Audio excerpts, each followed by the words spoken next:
Здесь у нас будет гостиная, здесь у нас будет туалет, здесь у нас будет ванная, а вот здесь комната сестричек и моя.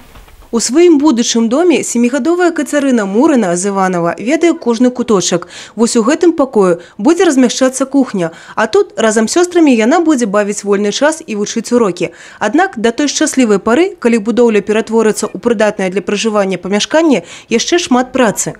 Когда сделают крышу, будем вставлять окна, потом обхаживаться в этом доме. Потом двери будем вставлять. Пра свой уласны дом Мурыны марылі ўжо даўно. Аднак час ішоў, сям'я расла, а з ёй неабходнасцю пашырэння жылплошчы. Будаўніцтва дома распачалі 3 гады таму.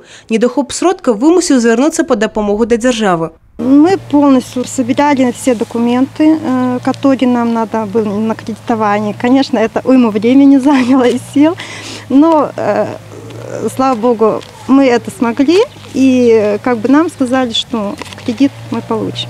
Істотна наблизіць мару да ўвасаблення дапамог прэзідэнцкі указ нумар 240 аб адресным субсидировании тых, хто мае неабходнасць у паляпшэнні жыллёвых умоў. Согласно этому указу, гражданин Республики Беларусь, имеющий право на улучшение жилищных условий, получает в наших банках Сбербанк, Агробанк и даже коммерческих банках кредит на общих основаниях под ставку 14, 15, 16%. Это на сегодняшний день. После этого он приходит в местные органы власти, где ему рассчитывается адресная субсидия.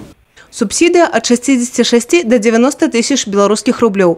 На ее памер уплывает колькасць членов семьи и агульная площадь помешкания, где она проживает. Семья Мураных 13-я у Ивановском районе с тех, кто уже скористался новой махчимостью. Первоочередное право имеют семьи, которые имеют 4 и более несовершеннолетних деток. У нас их в городе и по району 51 семья, а всего многодетных у нас 150 семей. На кредитование пошли первые семьи многодетные с 4 детьми, которые строили у нас жилые помещения, индивидуальное строительство шло у нас и многоквартирный жилой дом. Каб атрымаць субсидию, трэба з пакетам неабходных документаў звярнуцца ў мясцовыя органы ўлады, а пры атрыманні там станоўчага рашэння ў банк. З наступнага месяца пасля выдачы крэдыта на падставе банкаўскіх звестак выканкам пералічвае ў банк субсидию на выплату заёмшчыкам часткі працэнтаў па крэдыце. Зараз у сістэме жыллёвага субсідзіравання працуюць Беларусьбанк і Белаграпромбанк. Чакаецца, што з часам да іх падключацца і іншыя банкаўскія установы. Марыя Кобіс, Евгения Мороз, Александр Дяченко, телерадиокомпания «Брест».